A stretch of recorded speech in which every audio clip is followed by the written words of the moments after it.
Good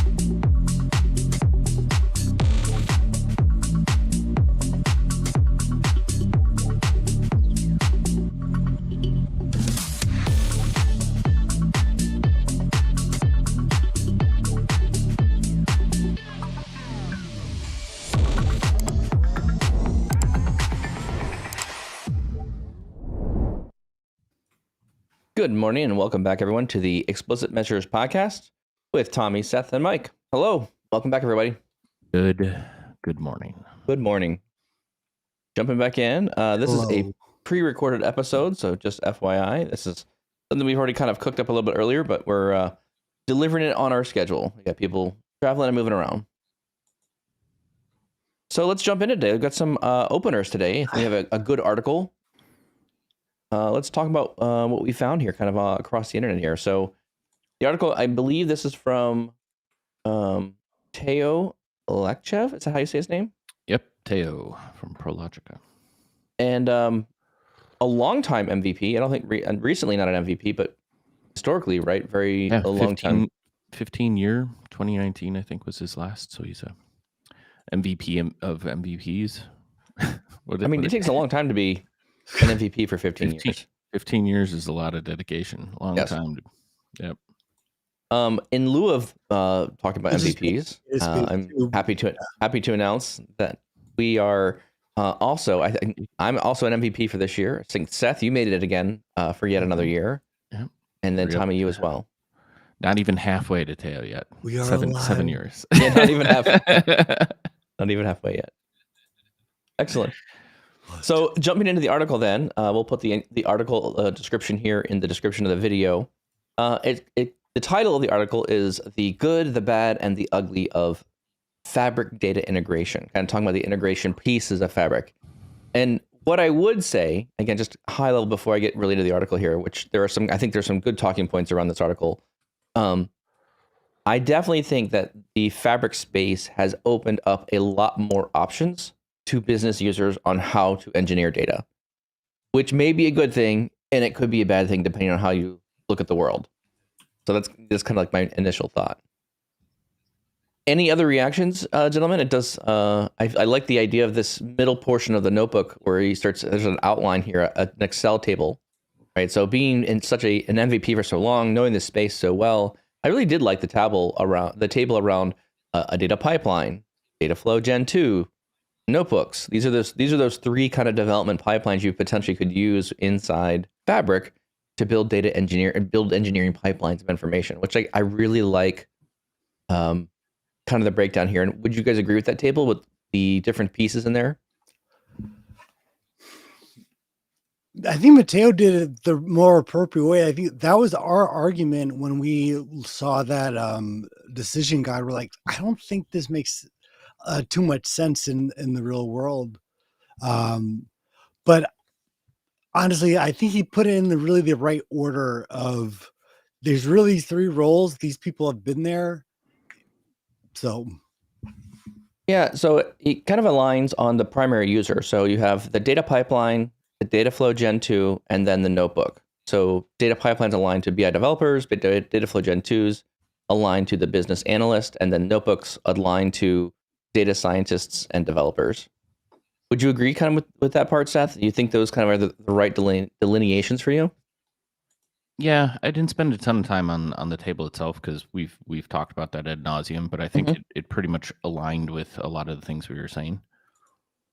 I feel like, in my opinion here, is I feel like the Spark notebook, I wouldn't push as hard as the data scientist.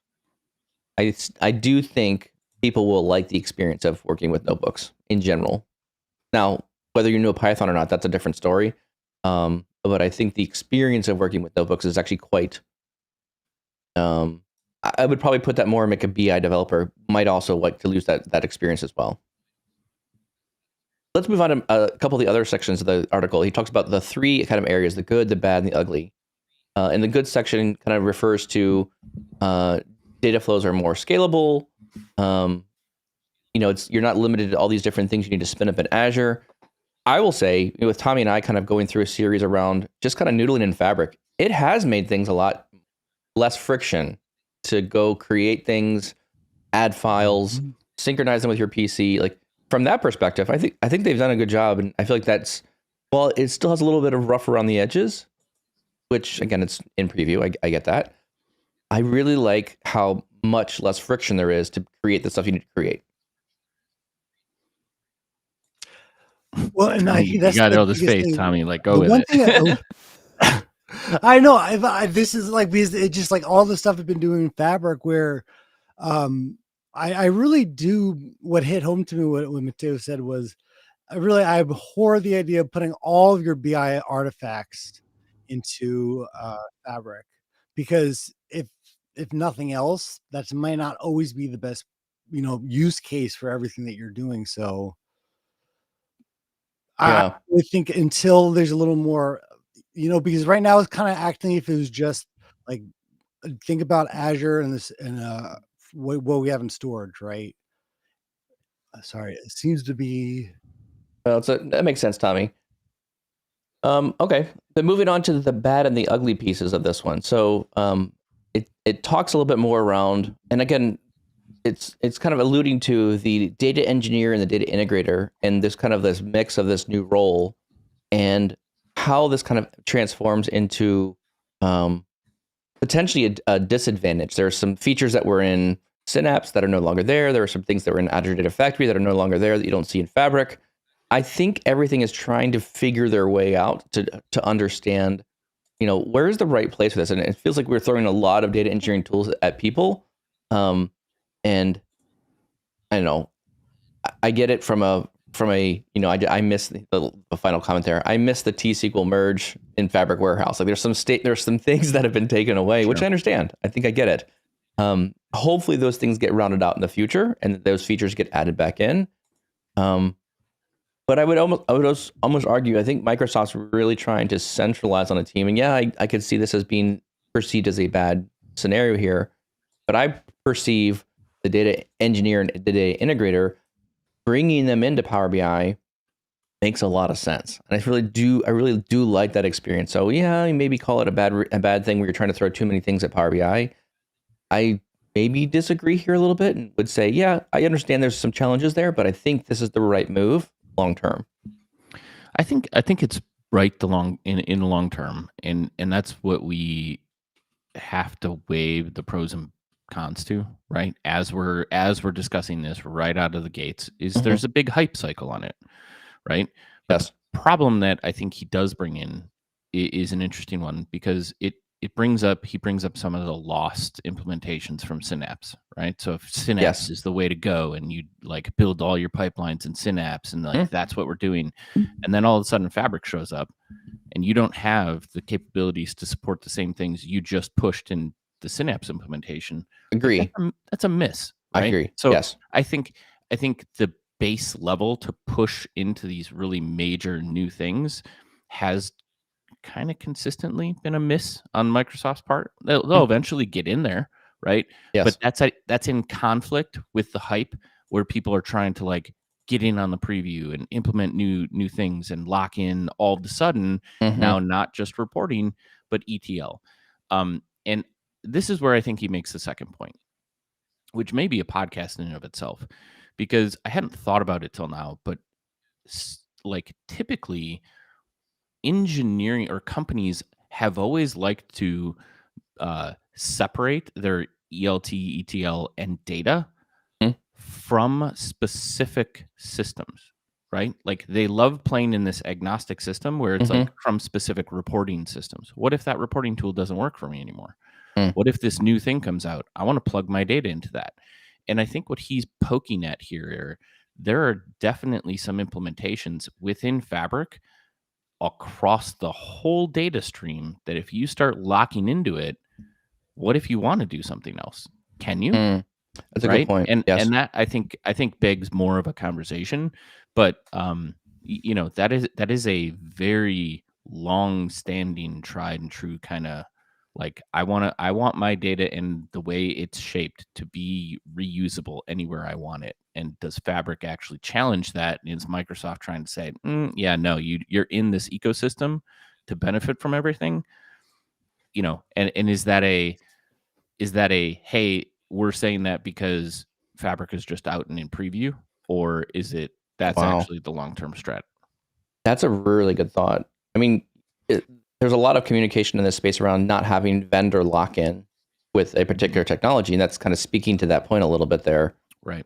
Which I'll have to think more about that. Like, I think that's why I said that's a good thinker right there. Yeah.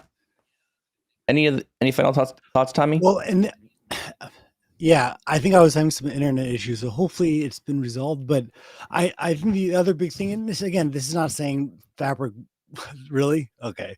So awesome. We can hear you. It's just delayed a little bit. Well, okay. Anyways, the idea of with one lake or direct lake, that ability to connect to Power BI, which is great and is where Microsoft's moving. But I think the big thing is we have to remember that's only going to work with Power BI. Right now, if I want to connect to a data source in or any other of my ingestion systems is SQL, which other things connect to. Power Apps connects to it, my other applications, APIs.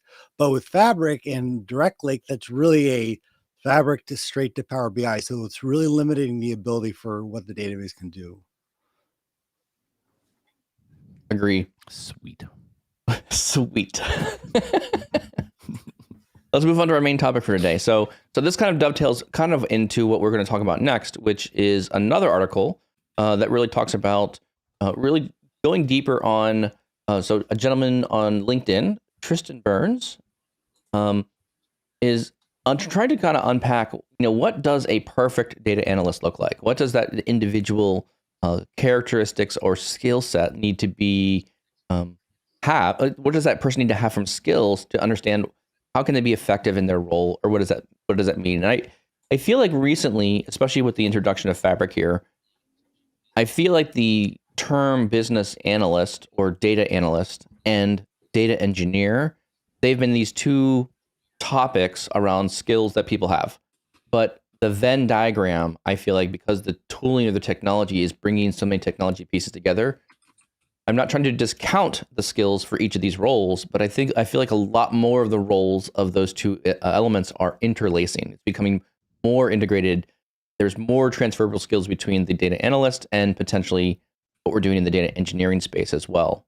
And so I'll also share this link in the description as well. So let's talk about these comments here from Tristan. Any kind of initial reaction to what this article is kind of speaking to or talking to? Initial reaction. I think I think it's overall I'm gonna agree with a lot of it. Yeah. I think there's some nuance in here that'll come out as we discuss things. Yeah, totally agree. So kind of the main 3 points or the three kind of initial skills that they kind of points out here at the beginning is, right? Main 3 skills as a data analyst are, you need to have excellent communication skills. I think I would totally agree with that. You need to have some business and strategy comprehension. Interesting. We might have to unpack that one a little bit more. I'm not sure if I understand what strategy comprehension means, but definitely business comprehension for sure. What does the business do to get their work done? And then technical skills, right? More specifically for that single role. And then kind of really points on, of these 3 things, communication is incredibly important. Be able to listen to what someone says, interpret what they're saying, and then be able to return a response that says, okay, I heard you say this. Does this mean this is what you need? This is how you're asking about that information. Because I think a lot of times, especially when I'm working with clients, they're asking me for things in reports. I'm like, do you really need that? Or are we talking about this? Like, and kind of helping them kind of refine their idea. Like, they have a good portion of the idea ready to go, but potentially there's some additional refinement. And there are some business units that come in and like, we know exactly what we need. Here's what we want to calculate. Here's how we do the calculations. Let's go. And it's a totally different story. But there is a skill, I believe, with communicating those requirements through the data to understand how to calculate it. Yeah, for sure. I mean, like you said earlier, like, is there crossover between a lot of data engineering, data analysis? Sure. But like, where you spend your time is different. Like, a data analyst is going to be trying to make sense of data, more often throughout a work stream or solve a problem that's found in data versus a data engineer, which is typically, or data, even BI developer, right? Like Mhm. you're creating the plumbing, you're making sure data flows from point A to point B, you're modeling it, you're reshaping it, you're like based on requirement. There's a lot of those tasks and things. You're building the report page. Those are the type of tasks that you're primarily interested in getting something up and running, and then your final, you have checks throughout where you're doing some data validation. A data analyst, from my perspective, would be doing a lot more data work, or even go and coincide with that to verify that the engineer is building the right things along the way. I like that a lot too, because the engineer is going to build stuff, and the analyst has to say, Right. "It's not quite what I wanted," or And it's not really QA testing. It's just No. validating that things are Yes. going along, working the way we'd expect them. Yeah. But at the same time, like triaging, they should have a better understanding of the business in general, how data comes in, where it gets stored, et cetera, so that they can have that more cohesive conversation. And if your BI developers aren't adept at having that front-facing business conversation, like that's where your data analyst, if you have an individual role for that, could step in and be the conduit between the business and the engineering teams. I like that. But I think ultimately, like typically the way I've looked at analysts in general, though, has been they typically would have less technical skills than a BI developer or a data engineer. Tommy, your thoughts? Any other ideas you would add here? Yeah. We've talked about this so much already. And while obviously the technical skills are important, honestly, a lot of that can be learned from documentation, right? There's the blog, there's an article, I can do that myself. Sure. But that communication side, and just the business comprehension, is such an element of how do I know, like, where's the skills matrix for that, right? Of how do I know if I'm an expert at this or not? And it's based on also the people that we meet and kind of understand their personalities. But yeah, you could have all the skill in the world and build reports all day long for yourself, but honestly, it's almost like the what's the term? The something before the horse. If you Cart can't before the horse. communicate, or first the car before the horse, if you can't listen and really in terms like interpret someone's needs, interpret like really their pain points, because most of the time they don't really want a report. They're not, I want a Power BI report. They're again trying to find the answer to a problem. And Power BI is just the greatest way to do that. And I think a lot of times we go in as, okay, what report do you want? They would love if they could get a text message on what their decision should be, whatever that decision would be. But a lot of times they don't know what that is. So really trying to listen, and we've talked about listening at the empathy side here, but it's, yeah, you could have all the technical skills in the world, but if you don't have that ability to translate and then communicate back on, okay, I think I hear you, I think, is this the pain point? It's really hard to, I think, see where your growth would be. Yeah, I think that's interesting too. But also, again, I think the right emphasis on this article, or at least this post here, is really focusing on the communication side of things. And I would definitely agree with that portion there. And one of the things that he points out here in the communication portion is when interviewing for a data role, the first thing a hiring manager is going to notice is your ability to communicate effectively. And I would also argue there probably should be some questions on your interview panel around, if you're doing the technical side of the interview, you should have them explain to you a couple concepts around Power BI. Like, explain to me how the calculate statement is working. Explain to me what filter context transition would look like. Or, I think some of those explaining questions really help you understand, can this user articulate to me an answer about something that's extremely technical? Because I think a lot of times that's what we're doing, right? We're taking something very technical and trying to boil it down, figure out a core of how it works, and then utilize that knowledge to build insights or a report or an outcome that people can look at and say, oh yeah, here's my decision. This is what I need to take action on. Yeah.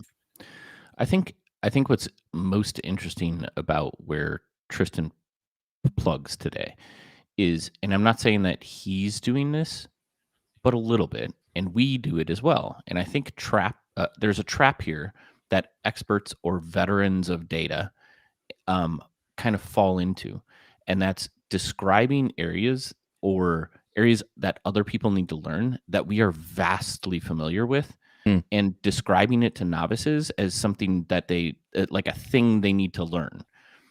Because his point here is like it's not all about technical skills for a data analyst. In fact, like Yes. it's 1/3 of what you need to know. Okay. But but at the same time, it's like kind of saying, learn this, insert vast experience here, right? And at the bottom, the key points of like go read this, several of them are communication, which is presentation skills, which we can talk about a little bit because we talked about it a lot. But how do you share your ideas? But what struck me as interesting in this is not only like that trap I think we sometimes fall into as well when we're talking about people who are like, I want to be a really good data analyst. How do I go do that?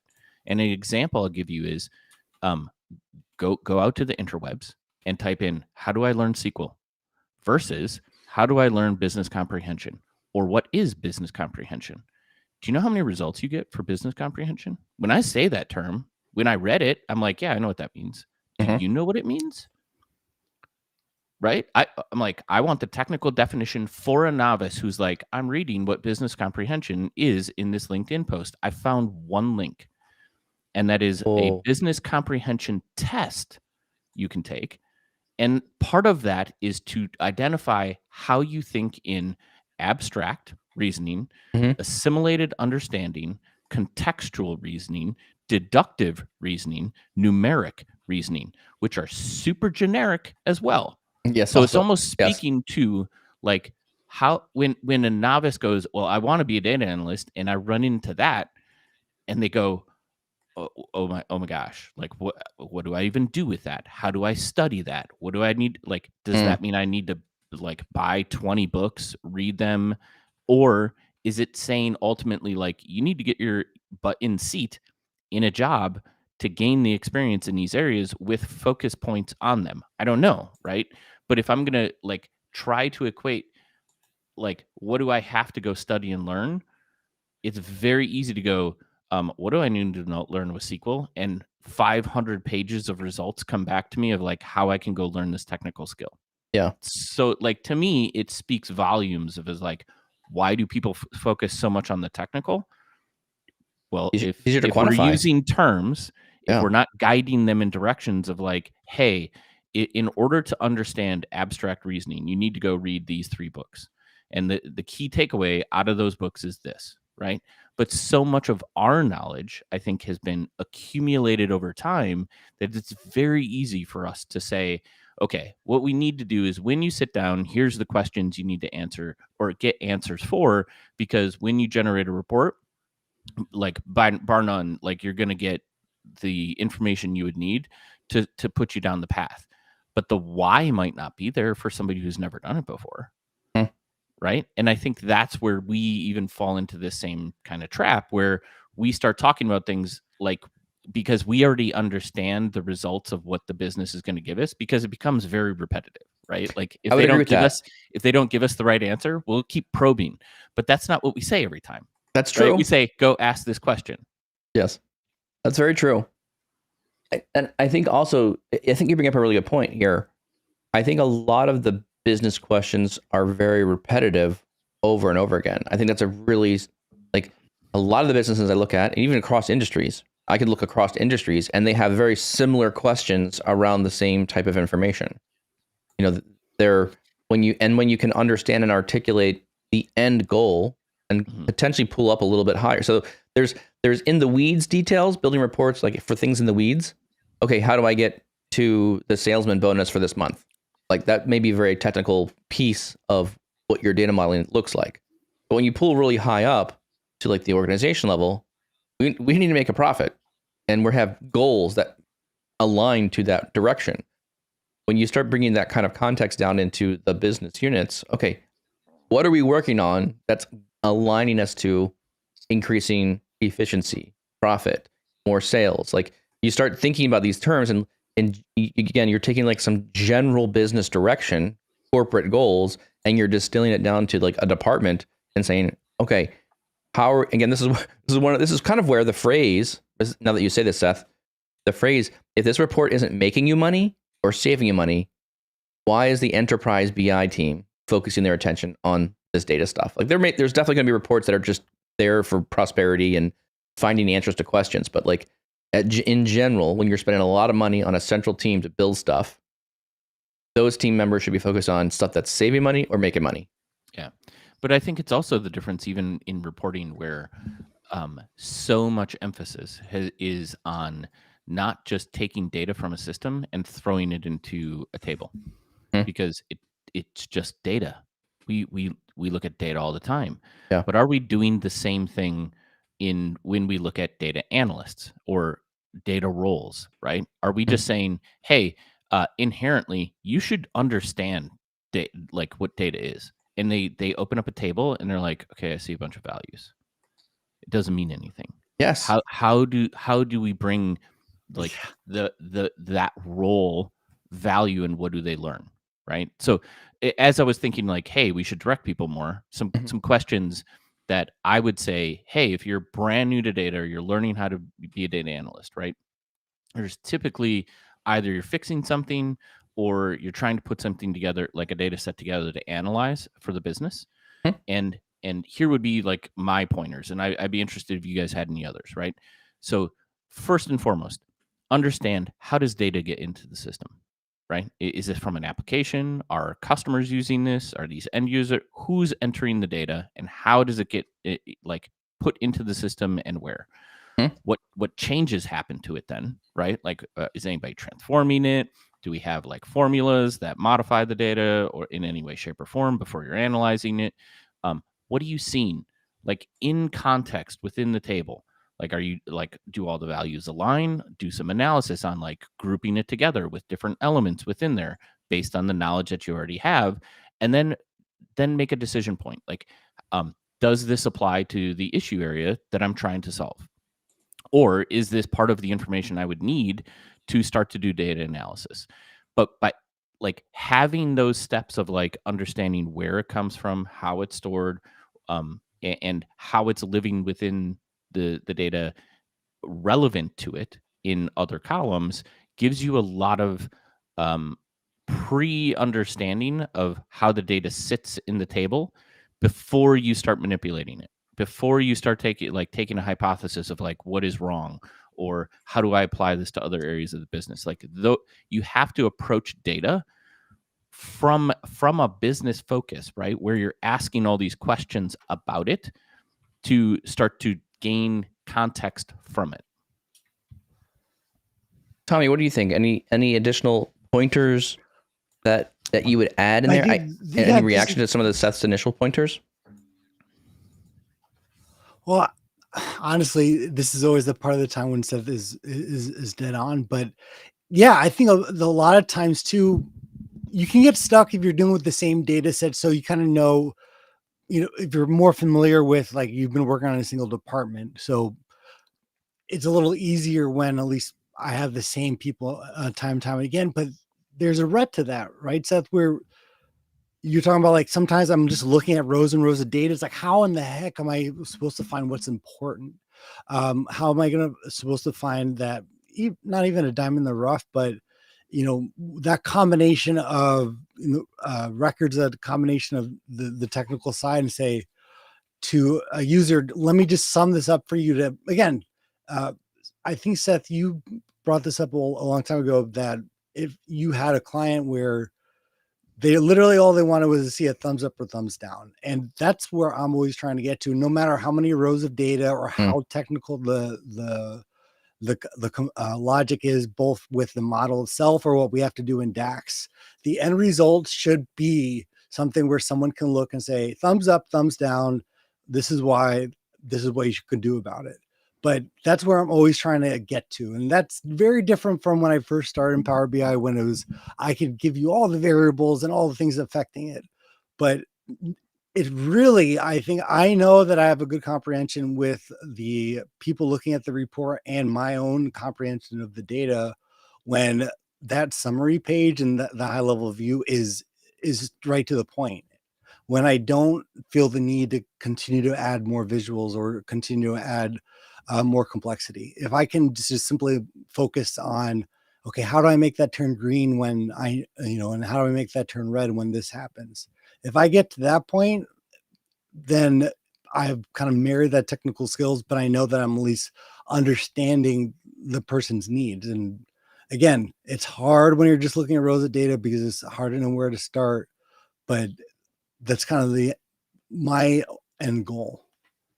I think that's a really good point as well there, Tommy, especially when you're talking about boiling down things to, again, I think what you're kind of alluding there is you're really distilling a lot of information down to unaction, right? It's red, I need to go do something. It's green, I can move on to something else, right? So it's kind of like that distilling down all the information down to a single data point. And what I'll also, I said to your point earlier, kind of talking through the different areas you're talking about, where does the data come from? What transformations are being applied? How do I get this business value on top of the information? And if you're areas that I've seen that have a lot of challenge with this is anytime the business wants to change or continually add business rules and logic on top of that data coming out of those source systems, I see a lot of times the business decides this is how we're going to do, this is how we're going to measure the success of our business. And it doesn't necessarily align with the operational system. And then the data is being captured in a different way than it's actually being represented in reporting. And so to me, that's like one of the major challenges that I find with a lot of data engineering when the business objectives are not directly aligning to where the system that, to your point, Seth, where the people type in the data. Like that makes it hard. Let's hang there for a minute because that point you just made around once reporting starts to diverge drastically because we can is one of the strongest areas I push back, and I make sure that the business understands that what they are doing right now is going to cost the business more money in the future. And what I mean by that is we can do a crazy amount of like manipulation with data. We can reshape it, cleaning, transforming. Yeah. Like totally fantastic things we can do with reporting. Yes. The more you embed that type of logic and all of that craziness because it doesn't conform to the systems that you have. Yes. The more tech debt you're building further on, and the more complex the solution is, because one change in the future could automatically be a huge cascade down the thing. And that's what business doesn't understand. Right? I agree. Is we can solve these problems for you, but you are like certain circumstances, you are creating a bigger problem for yourself in the future. Like just bar none, you have to understand, because the next time you come around and touch this spot, I'm gonna say this one is right here. That's why your estimate for this is now a month instead of a week. Yes. Right. I told you about this a long time ago. You have to pay it. Like this is one of those sore spots that you're creating, and this is a black hole, and like you're not guaranteed what you get out of this. This is like the magic 8-ball. Right? Yes. Like shake it every time, right? Yep. But it is an important conversation to have when you start going off the charts to solve some of those, like, hey, it'd be great if we could see our business in this light and nothing under the covers except for your reporting model can show it. Owns that, right? Because how do you validate? Like that's so hard to like track back through, do triage on data problems, or whatever the case may be. Yes. Those are hard pinch points that people need to talk through and make sure they understand. And I want to be clear, it's not that I'm saying no. I'm just saying this is an area of work that is going to take extra effort to make it work. And so, like, it's the other maintain and maintain. Yeah, when changes come, it will likely take us longer to implement those because this is a diversion away. Right. The word that just sends chills down my back. We just need to reallocate that. Reallocate. That's the word, man. I wrote it down. Just in case. Just in case. If you ever hear it, like when you hear that word, I'd be, and again, for those of you who are kind of joining as the stream's going live, do you have any reallocation kind of stories? Does it also hit you the wrong way as well? in that word of reallocating. We're gonna reallocate. And again, it may totally make sense. It may totally make sense. But again, that's to your point, Seth. The way the system is built, and again, some companies have super custom applications that run how they ingest and manipulate their data, which again, that's very cool. It works very well for what they feel is the competitive edge of their business. Great, like do it. But when that custom built tool and when these tools don't work exactly as expected, that's when I feel like things start really starting to ramp up and start having challenges around that. Especially this to me seems to become more evident when legacy operational systems are getting sunsetted and they're like, hey, we're going to bring in this new thing and we try and bring in this new tool and we're going to build this new stuff. And so the immediate thought is I've gone through a couple major transitions in my career as a data person with companies who've been moving from major operational systems, and it has never seemed to go very well. It's just been always extremely hard because the business decides this is our process. We will not change our process. And therefore, the tools that come into the business must conform to our existing process. And I feel like I'd rather see like a little bit of a give and take on both of those. Like, okay, yes, let's refine some of our process. Let's take an opportunity. Is there anything in our process that we can remove waste from and use this new system that maybe provides some efficiency around how to get things done?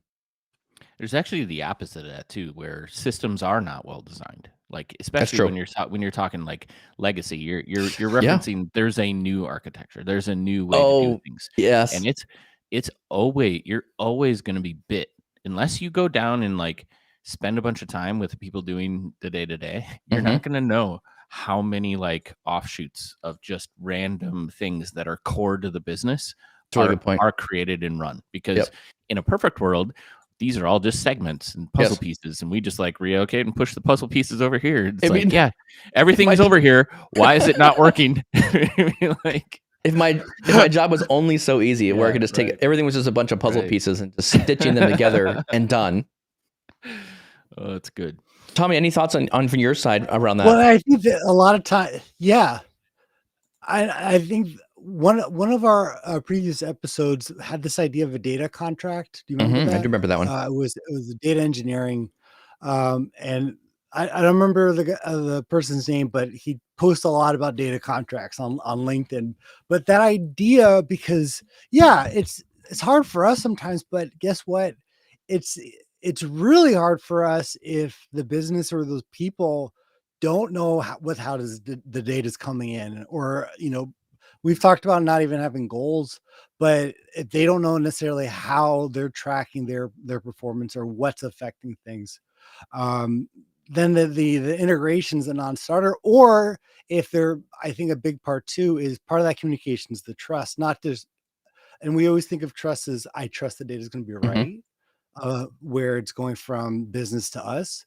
But the other side of it too is, well, we have to trust them, and they have to be willing to say, okay, these are our allowed values, or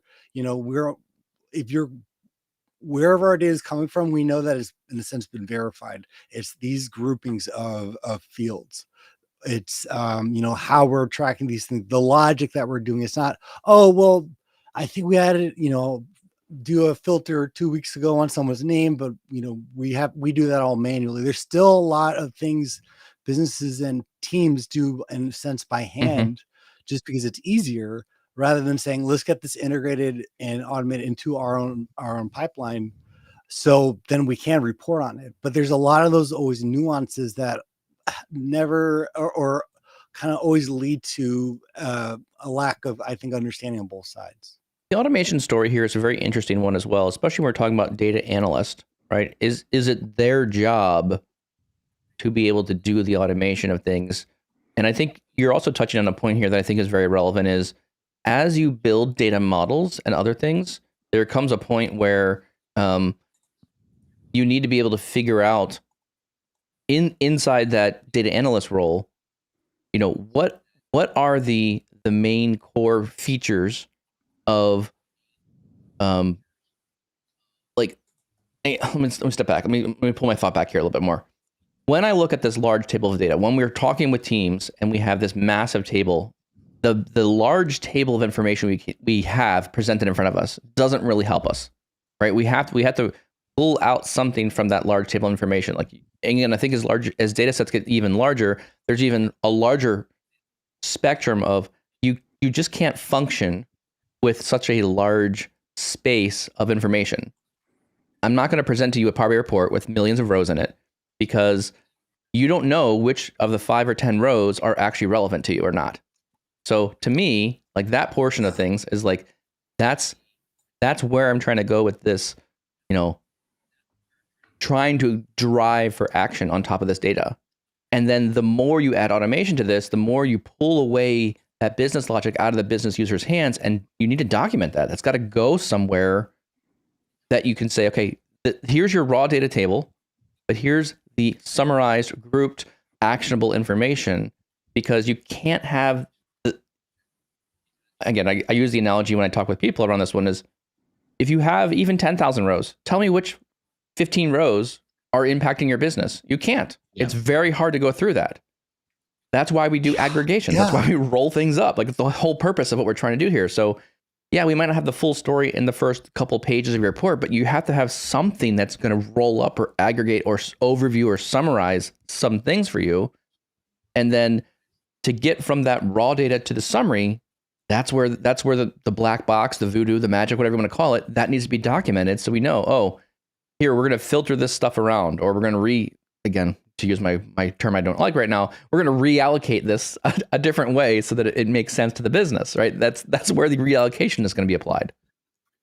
That I want to draw back into like the analyst discussion though, because aggregation is one of the best ways to understand data in a table, right? I agree. Like, roll it up by all the other values around it. Understand, like, is there a bunch of missing data? Like, why, if somebody's asking you to, understand like why this thing is here, like, why would you not have the ability to group by something else? Or why are there 100,000 records that don't have a corresponding value in something else? Good point. So I think the other points I'd make in just like looking at data in tables is like a successful data analyst is like any area of the business. If you own your area, it means you're owning the understanding of the larger spectrum, not just the request. So as you're in the table, as you're determining and figuring these things out and asking questions, like, dig beyond just the existing request and build your own reference or a team reference.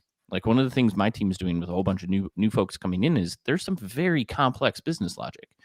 I don't even understand it all because a lot of that's buried in dev code.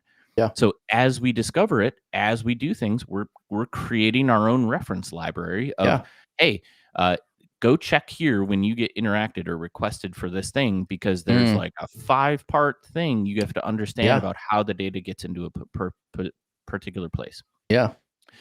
So kind of moving on a little bit. Before we get into communication, there is one other part that did strike me when looking at business comprehension, and that is, I'd be interested in your guys, because this resonates with me significantly, which is reading comprehension. If there was anything in school I was good at, it was reading. So like I remember ACTs. I was just like you have an hour and a half to do it, and like 30 minutes later I'm done, right? Because all I did was read books. Yeah. But reading comprehension is absolutely one of those key points, because a lot of emails, if you get into like workflows and requests that are being made, you see nuance within a request, especially when you get to understand the business more. You see the gaps that are like not in there or not part of it. And that leads to you analyzing something and asking clarifying questions right away, versus what I think is a trap many new people or novices coming into the data world do, is they assume that the requester knows more about what they're requesting than they do. Right? It's just you get the work item or you get the request and you do what they ask without asking anything. And that's the worst thing you can do, because that, I think, leads to a lot of misses as far as like development or analysis or things that are coming through because you didn't do those clarifying questions up front. So I guess the point I want to make is, like reading comprehension, like, can you receive and follow instructions, right? Can you identify the important information or the gaps within it and identifying the errors from text or whatever. And that's where I think that is one of those things that I don't know what courses would be out there, but reading comprehension would definitely be one of those things that I think plug in to being a value add in the business comprehension section. It's interesting you mentioned that, Seth. That's a really good observation. So in our family, my wife is the avid reader. She reads everything. She has like a goal each year to read X number of books throughout the year. So I look at it going, oh my gosh, you're reading so many books. It's crazy. However, I don't read books. I literally read like the internet nonstop. So I read a lot. Technical, It's just, it's totally technical and it's a lot of different stuff. And I'm reading a lot of like technical pieces around, or just in general, like articles, blogs, posts. Like I'm reading a lot of things like that, which I feel I'm doing a lot of summarizing, or to this point, right? Learn to speed read, right? How can you, as quickly as you can, read a paragraph of information and extract out the main concepts of what they're trying to get at? Because for sure, there's these points in time where you get emails from people and it's this really super long email. Yeah. And it's like, I don't know what you want. I can't figure out like. Well, that's a good point. I think that belongs in communication. I would agree with that. Yes. Because and let's start there, right? Yeah. Emails. Oh my gosh. I can't stand folks. I'm the bullet guy. Me, right? I'm a bullet guy too. So my emails are typically like, hi. Bullet. Based on our last meeting, these are the things we need to accomplish. Bullet. Whereas like a lot of people are much more verbose, like, good afternoon, I hope you're having a good day. Blah, blah, blah. And that either is fine, but it's personality differences, right? But I think what's important is my wife and I just had this conversation, especially when you need to communicate a lot of information. Yes. Break it into the most, like, give me the impact. Like what, like right away, tell me what you're seeing. Tell me the outcome of your decision. And if you need to like take 2 pages to give me detail, that's fine. But give the reader the choice to read the details. Yeah. Or if they're just going to be like, okay, here's the problem, here's how you're solving it, I'm good with that. I don't TLD, need to, he's giving the TLDR. I don't need to read all of it. Well, and this is why the structure too, and I think we have to introduce this a lot to the teams, because there's part of that speaking the same language, right? Where there are ways that just makes it easier for us to translate their needs, if in a sense it was kind of prompted a certain way, rather than, you know, everyone have a very subjective way of trying to say what they want the report to be. And I think this is where even like forms, right, of having if you're doing a request saying, okay, just fill in some basic tenets here. What are the decision you're making of? What do you need to group by? You know, like who's this affecting? And just trying to, one, make them think about it, but then just putting it into a format that, again, that makes it a little easier for us to start from. Like, obviously that could get very granular, like what are you filtering by, or what, you know, what's the additional things, but I still have not found, I think, what I would call, and I'm striving for, like the golden form, so to speak, that would answer all of the like basic tenets of how could I identify beforehand all those little logical things that come up that they don't need to necessarily tell you about, like in the beginning, like, oh, well, you know, we actually look at only, you know, our 5-day rolling. That's what our Excel files look at, or whatever those filters are.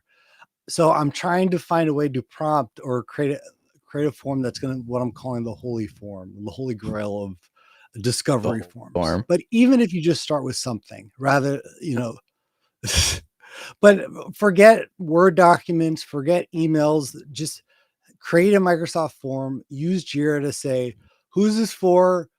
What are you looking at? Can you send an example file? And just getting some format so we can start speaking the same language. So to kind of wrap things up here, and again, I liked your conversation, Seth, around reading comprehension. I do think this is very relevant. And this is what I kind of started chat GPTing at the middle of the conversation when you said, hey, what is business comprehension? And so the the chat GPT of this episode is, the question was, what is business comprehension? And it kind of talked about business comprehension is a term that refers to the ability for an individual to understand and interpret business-related information, which I thought was a fairly accurate description. It involves the ability to read and comprehend business documents, financial statements, and other business-related materials. Also includes the ability to understand business concepts and terminology. Business comprehension is an important skill for anyone who wants to succeed in the business world. Okay, fine. Too vanilla. And then one of the prompting questions it asked me, it let me ask this question, which was, how could I improve my business comprehension skills? What does that look like? And this is where, Seth, around communication, it really started picking out a lot of nuggets around this portion. There are several ways to improve your business comprehension skills. Some are learn to speed read, right? Use flashcards or memorize new vocabulary to understand different concepts around words people are using. So you have more space to learn, to listen to what people are saying. There is nuance to words. And recently in our 2 dinners that we've had in our family, the last 2 dinners we've had, someone said a word. And I was like, I don't think that word means what you think it means. And then we kind of like started saying like, okay, we need to debate what this words mean, because just because you have an interpretation of a word doesn't mean it's necessarily right. So the more you can understand what words mean, the more you can get the nuance of what people are looking for. And it said, take really good notes while reading. I don't think I ever do that. But I take a lot of good notes when I'm in meetings. I'm fervently taking notes in meetings. Right. And then it said, read before going to bed. And then make a point to use those learned new words in your written and verbal communication. That's all of that is reading comprehension. It's all reading comprehension. Yeah. None of that was business comprehension. Right. And that's what I'm saying. Like, that's a very loose term here. Overall, I think Tristan hits it on the head. Like, all these are really important, right? Communication is valuable because it's going to drive towards clarifying questions, proposing solutions, and presenting findings. We didn't talk about it because we've talked about it ad nauseum, but like presentation skills, 100%. The more you learn to present to people, the better off that you're going to be. And I think the doors open further within organizations, the better you can present. In terms of like the business comprehension, all the skills required are required to understand context, nuance, determining errors, solving problems. Like, a lot of that's experience driven. Reading comprehension, I think, draws into like the thing you can learn if you're gonna like try to approach it from I need to learn skills. And then technical skills are ultimately like how fast you can solve these problems, which is just as important as communication or business comprehension. Because if you have great communication, business comprehension, but you can't produce results in a timely manner, you're not going to be good. That's true. Don't discount technical skills, right? Because the first 2 define and identify like what the problem is and how to solve it. But the technical skills are how fast you can solve that, or how fast you can get through that process. And those are just as important as the other 2. I like it. Excellent. Well, that will give it a good wrap. Thank you all very much for chatting, talking with us around Business Analyst. Great article. Thank you, Tristan, for putting a good post out there on LinkedIn. We really appreciate it. Very good talking points, good things to chew on and think on as you think about the perfect data analyst, if there is one, to be had out there in the world. So our only request to you, if you like the podcast, if you found some good insights from this, if there were some nuggets that you took away from here that you felt were relevant around data and data engineering things, please share it with somebody else. Let someone else know that you found this podcast relevant and it was adding some value to your day. Tommy, where else can you find the podcast? You can find it anywhere it's available, Google and Spotify. Make sure to subscribe. Leave us a rating, helps us out a ton. Leave us a question on our mailbag if you want to have something you want us to talk about. Go to powerbitips.com/the podcast. And finally, watch us live every Tuesday and Thursday, 7:30 a.m. Central. All right. Thank you all very much, and we'll see you next time.